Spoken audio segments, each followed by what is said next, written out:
Hello, everyone. Happy Monday. Welcome back. I've been taking more weeks off lately, so if you've been missing an episode or feel like you have not. I took last week off, so I'm back. It was a crazy time in the household. We had the flu hit me and my daughter. Pneumonia hit my wife, so it was just like no one could do anything in the household. So it was like just like barely functioning. So you didn't see the podcast last week, that's why. It was a mess here. So I spared everyone that chaos that was this household during that trying time. But we're back. And as you can see, I have a new guest with me. Monica is taking some time out of her busy schedule to discuss her recent job search, the successes, and we're very excited to talk to you about that. So thank you so much for jumping on here with me. Yeah, absolutely. Thank you for having me, Matt. Of course. So if you've watched the show, you know we typically start off just breaking down what goals, motivators we have for the week ahead. So for me, and as we get into November, a lot of planning on our end for family gatherings, holidays are upcoming. We host Thanksgiving at our house. So it's always I start early and like stockpile everything I will need for the feast so I don't have to scramble out last minute and do things. I've learned my lesson after the first time I hosted where I was running out Thanksgiving morning to get a new pumpkin pie because I ruined the last one. So this year I'm fully stocked. I'm ready. I have everything in the freezer. I have spares just in case. So planning is a big thing in my household. So I'm looking forward to the holidays. I know sometimes people can get crazy, but the plus of hosting is we don't have to travel anywhere. So like Thanksgiving morning, I can just get up, get my coffee, have the parade on. I don't have to worry about hurrying around, getting the little one ready, getting myself ready. It's chaotic, but it's in my house, so I feel safe. So that's the main thing that's motivating me this week. Also coming up this following weekend, it will be my daughter's first attendance to a 76ers game. So she's already endured the heartbreak of being a Phillies fan. And I thought, why stop there? Let's introduce her to 76ers basketball. So she's going to be going to her first game. We'll see how long she makes it. She did pretty well with the Phillies over the summer in the heat. So I think in an air conditioned arena will be just fine. So those are the main things I'm looking forward to this week is just kind of getting, her involved in that. I'm sure my wife is very thankful for a Sunday to herself as well, since she and I will be gone and the house is all hers and the dogs. So, in terms of goals, what we have going on recently, we started trying to utilize some different job boards a little bit more. So, one of the main goals for me as we go through that is just kind of learning the nuances of posting on a different job board, getting familiar with the types of applicants that we're going to see, because each job board is same but a little different in terms of who utilizes it the most. So doing that research, getting familiar with that is going to be the key goal for me, and then just getting some jobs posted up there as well, so we can start to see, the applicants that come through, and what I need to do on my end to tailor searches and job descriptions, things like that. So all good things. And then a win from the week before. We've actually had two positions that were filled last week, both with internal candidates. So it's always cool to see that someone take the next step in their career with the company. So it's a win for everyone involved. The company gets to continue that growth pattern. A position is closed and someone gets to take that next step in their career. So I'm very excited for those candidates to step through. So that's my week. Monica, what's going on in your world this week? Oh man, so much. Thanks for asking. I this week is going to be my last week of my unemployment time. So I'm very excited that on the 13th, I'm going to be starting my new job and new career transition. And so this week is going to be full of excited jitters.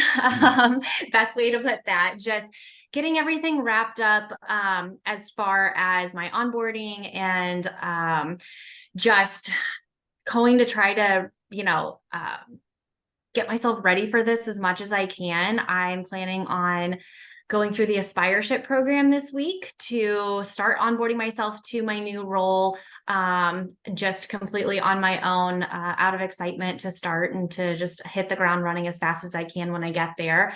So that's going to be my big goal. And then aside from that, I've also, built in some personal time to just kind of relax. The kids are at school and at daycare, and so we live in South Florida. I cannot relate to the whole excited for Thanksgiving thing because Thanksgiving here is usually 80 degrees and it's Right. really hard to like get into cooking turkey and heating up the house like that. So, but no, I'll probably, try and hit the beach or something on my own with a book and, just enjoy the last of it before I start my new role. As far as let's see, a goal for this week. Oh man, so many. I think it's going to just be staying present, trying not to get too overly excited, too overly nervous, staying present, being there for my kids, talking through my kids through what it means to start a new job and try to explain that to them, and just rally around the family as we all make this transition together. Yeah. And win from the week before. I have a couple wins. Obviously, the job is super exciting, but equally as exciting to that, we live about 3 hours from Orlando, and I got to take our 2-year-old daughter to Magic Kingdom. And we had a girls' day at Magic Kingdom. She had on her big, floofy Cinderella dress. She got to meet Cinderella, waved to everybody on the carousel like she owned the whole place. But just to see her face, light up at the parades and the characters and the rides, it was amazing. Yeah, absolutely. It's one of those things you can't really describe, just like seeing it through their eyes that first time. And you and I have spoken about this because we took our daughter to California last summer for her first trip, and we're doing Florida in the future. But you're right. I mean, just to be able to see her in her element, meeting the characters. That's all she wanted to do as a 2-year-old at the time, was like rides short, but let's meet all these people that I see on TV. So it's totally Yeah. awesome It was fun. And she loves popcorn right now. So she was just this tiny little Cinderella trotting around, and she had her popcorn bucket and she was just shoving mouthfuls of popcorn in, and she just had the best day. And she woke up this morning and said, "Mom, I go Disney World." I was like, "No, that was yesterday, honey. You're going to daycare today." Yeah, maybe in a few weeks. Yeah. Yeah. For Christmas. Yeah, definitely. Definitely. So you and I have been connected for some time now. You reached out to me initially because of the Disney thing, but also because you were in your search at the time, and I try to post about things that I can do to assist, especially people transitioning from education to something new, since that's where I came from, and I know kind of the challenges there. So just wanted to talk about that, because you have more of a strategic approach in terms of your networking and how you utilize LinkedIn. It's not just kind of posting and hoping for interactions. You're kind of taking that next step and making the introduction and kind of getting information, as opposed to, hey, here's my resume, can you help me? Which I think is very beneficial, that a lot of people are trying to start doing now. So just wanted to start with that. How did that approach come to be in terms of being as strategic as you are with who you're connecting with, who you're reaching out to? Yeah, I want to preface that whole conversation with the fact that that was not my first strategy. My first strategy, I mean, it was a mess until it wasn't. And I think I wrote that in a post today on LinkedIn. It was really messy until it wasn't. It felt like at one point everything just clicked. And when it all kind of came together and it all kind of clicked, it was just night and day difference in what my output was, but what my input was as well. And so prior, I was not really super honed in on the direction that I wanted to go. So I think as teachers, the first thing that teachers like to do when they're leaving the classroom is say, "Oh, I'm going to go to instructional design." And it's like the cycle of things that teachers go through. They're going to go, "Oh, I'm going to go instructional design," and then they get to learning about instructional design, and then you realize you have to build a portfolio. You have to learn all of these programs, and you're like, "Oh, wait. Maybe I don't. Maybe instructional design in elementary school is not the same as instructional design in adult world." And so then you kind of go to, well, I'll do learning and development. And so that's what I did, is I went, "Oh, okay, I'm going to do learning and development." Well, you still have to have the same background and tools to do learning and development, because it's so closely related to instructional design. So I kind of went away from that, and I was like, "Okay, I'm gonna do customer success." And that's when I really got very serious about my job search and what I was doing. The other two roles just always, I was putting out resumes and networking, but they just never felt attainable. And I went to customer success and I was like, hey, this is actually something that I can do and it's attainable. And so what I started doing, first of all, I grabbed Erin Luber's free resume template, and that woman is incredible. She's become a friend of mine. We'll talk on LinkedIn, we'll text each other. But she is just an incredible resource for learning how to write a resume, how Mhm. to transfer your skills from education into your next role, how to research your next role. And so I went with Erin's free resume template and sat down and got to work. And probably 24 hours later, I had this product that I was actually proud of. And that was my very first motivator, was having something that I was actually proud to put out. Mhm. And so when that happened, then I said, okay, well, I'm really proud of this. I want people to see. So then I would go and I would find these jobs and find these companies. And I was really picky about the jobs and the companies that I would apply for. Mhm. You can go and you can look up customer success manager on LinkedIn and you will have thousands of hits, right? But going through each of them, I would open one up and I would look at, obviously the requirements, but even before I would go too deep into the requirements, I would jump out to the company's website first and see, hey, is this even something that I could see myself doing? Because if it wasn't, I would move right along. And so I got really picky about what I would apply to. And when I found something that I wanted to apply to, I had a great resume. I had an actual genuine interest in the company. And so then at that point, I knew that if I had teacher and if somebody saw teacher or educator or education or school district of at the top of my resume, then it was probably going to get thrown out. Yeah. So I knew that I had to get in front of it and I had to be the first person. I was like a person first approach, right? I had to be the first person and then my resume could follow behind me after I'd already made the contact and made the conversation. So I started doing that. I would apply to the job and then I would go to the company's website and I was very strategic about the people that I would reach out to and would just send them a very nice message. I never, and I still to this day, I would never ask for a referral into a company. Right. But I was already invested in the company that I had researched so much that I just wanted to know more about it.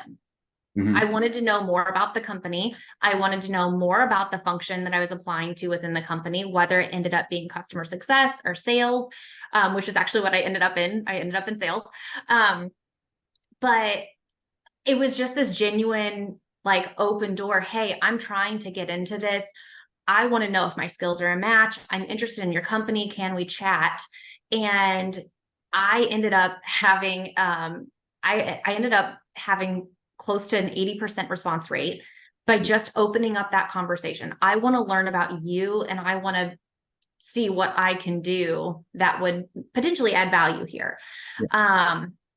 And it worked and it was wonderful. And I made incredible people or incredible friends. People are, still asking if they can refer me into this role or this role or this role. And so that was kind of my strategy overall. Mhm. This particular role though, I was introduced by Erin Luber to one of her dear friends, Jen Roberts. And Jen and I connected. I didn't even know it, but she lives in Bradenton, which is about an hour or so north of me. So we're gonna grab dinner and drink sometime as coworkers now. But anyway, Jen and I connected and talked, and she sold me on exploring sales. I spent a weekend exploring sales, and I was like, I can absolutely do this. I've done so many of these things before. Mhm. So it was just a matter of articulating that on a resume, sending in my application, and then it was 6 days from first application to hire. Wow. So it Awesome. was pretty quick. Yeah, it was a long story, but No, but that's a hopefully great something in starting there that point. would resonate with someone. Yeah, definitely. Definitely. So I wanted to touch on that because sales is one of those positions that teachers can find great success in, and it's not one that they necessarily go to right away. Like you had mentioned, the instructional design, customer success, learning development are the key ones. Even recruitment for a while was one of the popular ones until they saw that there were a lot more cuts than additions of recruiting positions. So sales is kind of one of those positions that most people don't think of right away because they think it's you have to have a certain personality or a certain skill set to have, and to an extent you do, but at the same time, in education there's a lot of those skills that you develop that are going to make you successful. So for you, what were some of those skills that you really honed in on when looking at your resume, looking at the different sales positions that you were going to be applying to, and matching what you felt you needed to be able to stand out to the hiring manager? Yeah, I think the biggest one that I focused on the most was relationship building. As a teacher, that is your number one job. We all know as teachers that if you don't have a relationship with the students that you are teaching, or the adults that are on your team, or the people who are in the front office at the school, then you are going to struggle. And so building that village is something that as teachers we just naturally do. And because that is such a major part of our job, we also have this burning curiosity. You have a student who comes to you, and you want to know everything about that kid, or as much about that kid as you can, because you know how these different factors that's going on in their lives will play into their life at school. And so for me, when I was looking at sales is not something that people necessarily want to just jump right on into. But in education, like we have a term called low floor, high ceiling, right? Which is essentially you want a low entry point, like an accessible entry point, but you want a very high ceiling for students who are going to go above and beyond. And sales is one of those roles that it is low floor, high ceiling. For me, when I was looking at it and trying to figure out if this was going to be something I could be successful at, I knew that if I was going to go into sales, I was going to have a company who was going to onboard me, who is going to train me. They are going to viciously train me because they want me to sell their product. And there's really not much of a learning curve as far as technology or anything else would go that would hold you back from being successful in that position. They are going to bring you on. They're going to teach you everything that you need to know. And then it's a matter of your output. Right? It's going to be something that you can be wildly successful at as a teacher. You know how to build relationships. You know how to have conversations. You know how to have difficult conversations, right? And you know how to track your data. You know how to stay organized with your time. All of those different things. It is a one-to-one correspondence with the role of a sales development rep. And so when I started really looking at that and honing in on it, I realized that I could be so successful so fast with those skills. And not only so successful so fast, but sales is one of those things. And if you have it on your resume for any amount of time, that is attractive. It is a very attractive thing to have on your resume, because it does take hard work. It takes grit. It takes you being able to, very quickly make an impact, to open up conversations. You be able to talk to a wall by the time you're done in a sales role, and sell paint to a wall, but all of those different things, it is a great place for teachers to start. And I couldn't be happier with the company that I'm going to be joining. Yeah, absolutely.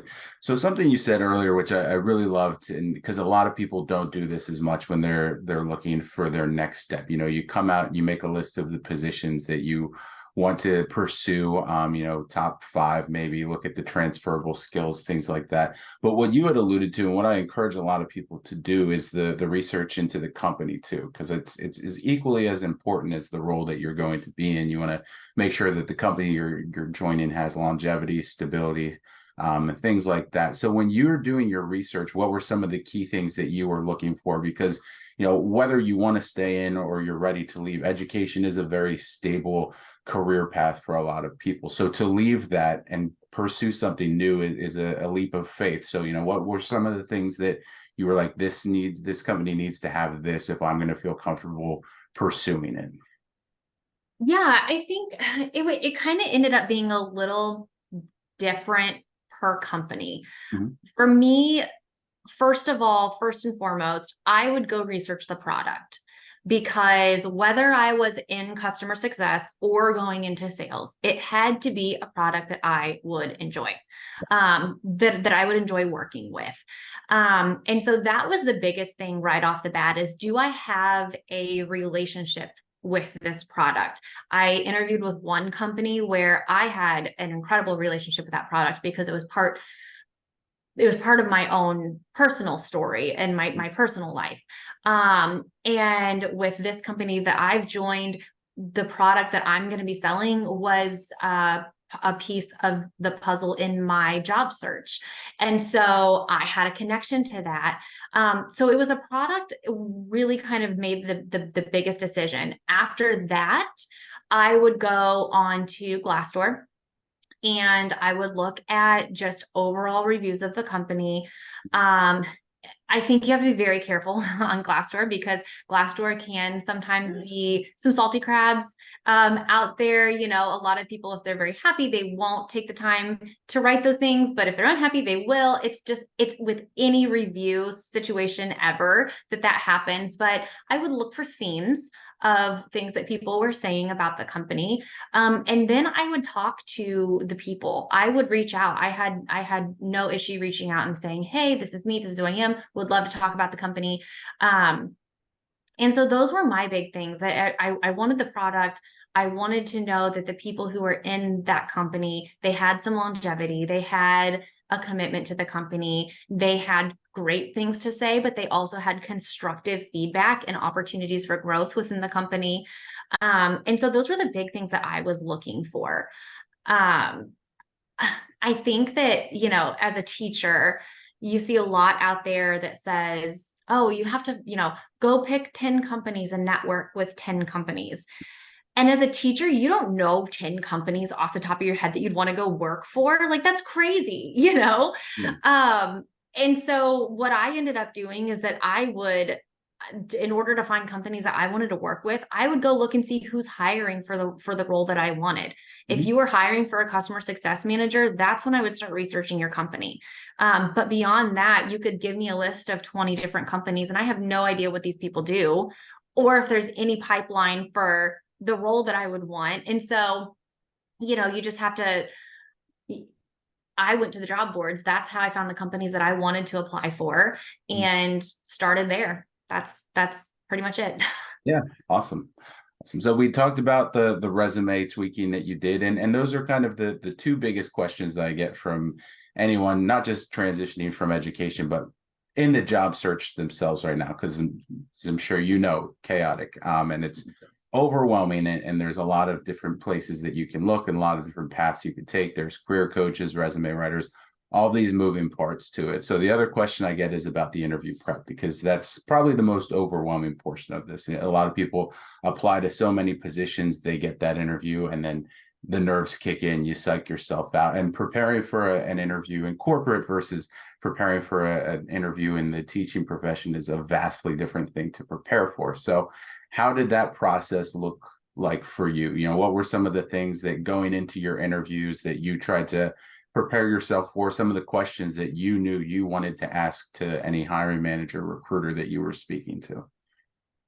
Yeah, I think the biggest thing in my job search was utilizing Chat GPT. I actually, I'm going to be writing a post. I have a notebook of posts that I want to make about my job search. But the things that I would prompt ChatGPT for as far as my interview prep, one of them was, I have notes right here, excuse me. I would just tell them, generate a list of interview questions for a blank role at blank company. Okay. And it would spit out, 15 to 18 different interview questions. There were times that I fed it the job description to go with it. but I never found that there was too much of a difference in the cadence of the questions. Mhm. So I just stopped doing that. And I was like, okay, this role at this company. And that was so helpful because I never had those exact questions asked to me, but I Right. was able to go through, I pulled those down, I bulleted out my stories that I would tell in this situation. If you're looking for a question about data, okay, I've already thought through how I'm going to use data. What about a difficult customer? Okay, I've already thought through that. Those are kind of going to be those key themes. And Mhm. so I went through and I did all that. For some things that I didn't have any background knowledge on, I would tell Chat GPT to generate a sample answer for Okay. that question. And it would. And then I would take that sample answer and say, okay, if this is what this means and what you would be looking for with this, what part of my story and my experience could I possibly draw from that would parallel that sort of response? So I did that. And as I was with like in the process, I was still chatting Erin on the side, and we set up a 1 hour interview prep session. It was at like 8 o'clock on a Saturday morning. God bless her. And we just sat and she ran me through a sample interview, um, recorded the whole thing so I could watch it back. And then at the end, she and we kind of graded it. How did you do on presentation? How did you do on content? And we kind of broke down where I could improve. And she pointed out things that I would have never caught on to. And it was so incredible, gave me the confidence to go into the interview and actually feel like I belonged there. Like I had worked hard, I had put in the work. I had researched, I had done all the things, and I deserve to be there, and I have a story to tell, and I have skills to share. Yeah. And meeting with her really helped me to internalize that. Okay. All right. I love that. Yeah. So before I pivot to my last question, I did preface you this, but still going to put you on the spot here because we are going to have a Disney question since that's how we first kind of started chatting in terms of our mutual passion for it. So you Yes. you and I already discussed, top ride, favorite attraction at the parks, things like that. So one of the Yes. questions I like to ask anyone, especially someone who goes consistently, is, what is that typical, this is like, these are my three, I have to do this when I'm in the park checklist type of things. Is there a specific food item you have to grab? Is there a specific, spot that you have to get your picture at? What are these are the things I have to do, or it was not a successful day at Magic Kingdom or any park? Oh man, gosh, there's so many. We are Disney fanatics. Okay, top suggestions. This would come from my kids. Um, get the refillable popcorn bucket. Okay. It is the easiest snack. You buy the popcorn bucket, it's a souvenir, and then refills are like $2. And after you've been waiting in line and you just need like a tiny snack, but you don't want to stop and wait in another line, you have your popcorn bucket. It is fantastic. And you can reuse them. Like I think we've had ours for like 4 years. Oh, nice. So regardless of who you are, where you're going, just get the refillable popcorn bucket. And that's our biggest hack for that. Um, Other thing that I would recommend is that, like, we did Magic Kingdom yesterday. It was really busy yesterday. We do the Genie Plus, Okay. and if you are willing to hoof it from like one side of the park to the other side of the park and just kind of ping pong around the different lands, you can do almost the whole park in the entire day or in one day. If you are trying to stay only in Fantasyland and then only in Frontierland and then only in Tomorrowland, you're going to get less than half of it done. So I think just a willingness, like going into it, knowing that you like to ping pong around the park and kind of follow the lead of what Genie Plus is offering to you. I think that you're pretty good. And then, gosh, last but not least is do not skip Guardians of the Galaxy Cosmic Rewind at Epcot. Just don't. It is oh, I've got chills even thinking about it. It is the best ride you will ever ride in your whole entire life. You will never have more fun on a roller coaster. You're gonna like come off of it dancing and just like it's amazing. You're not the first person to tell me that. I spoke to my manager, and he was at the parks not long ago. He said that a return trip is planned just specifically to get back on the Guardians ride, and everything else was secondary to making sure we get that in again on our next trip. It is truly like nothing that you have ever experienced. And even for people who don't enjoy roller coasters, I would still say you just have to push through and ride it. It's not scary. There's not huge, crazy drops. Mhm. It is just an experience that you cannot pass up. And yeah, I'm very much looking forward to it. I haven't heard bad things about it, and it Yeah. sounds like it's one of those things that lives up to the hype too. It's similar to like the Revenge of the Resistance ride. It was just kind of like okay, is it going to be that great? And then it was. So very much can't wait to do that. You cannot go wrong. Yes, it's awesome. Ride it twice if you can. Use your individual lightning lane and get the virtual queue if you can. All right, definitely will. So then before I let you go here for the day, the cliche interview question I ask everyone that joins me on the show, and specifically, asking you as someone who's now transitioned from education into something new, we like to give that glimmer of hope to people, because there's a lot that are still in their frustrating job search process right now, and they like to hear the success stories. So as you went through your job search and you connected with so many people, what's that key piece of advice that you received along the way that you feel is very beneficial, or just the advice that you feel you would pass on to anyone that came to you and said, Monica, what should I be doing? This is what you would tell them. I received so much advice during my job search, but the only way and the only reason that I received that advice is because I worked for it. You cannot expect, like, you can write the most perfect resume in the whole wide world and you can click submit, and if you do nothing whatsoever after that, then your resume has gotten you nowhere. um this is a job market right now where you have one of the positions I applied for opened and closed the position within 2 days because they had like 700 applicants for this one role. And yeah, which is wild. And it's so easy for people to apply for jobs and just spray and pray and hope. And I did that, and I can attest to the fact that it doesn't work. You have to have a strategy for outreach. You have to have something that is going to put you out front, show your interest, show you've done just a tiny bit of research. 5 minutes on the company site, I promise you, will pique someone's interest so much faster than just hey, I applied for this role, can we chat? Like, that's not going to get you anywhere. So you have to, especially if you're a transitioning teacher and you have educator at the top of your resume, you have to put yourself out in front of educator before educator can get out in front of you. And it's not something, I love teachers and I have a heart for education. I always will. I have no shame in my background as an educator. Those are some of the proudest times in my life. But going into corporate world, you have to find a way to prove that you are more than just that.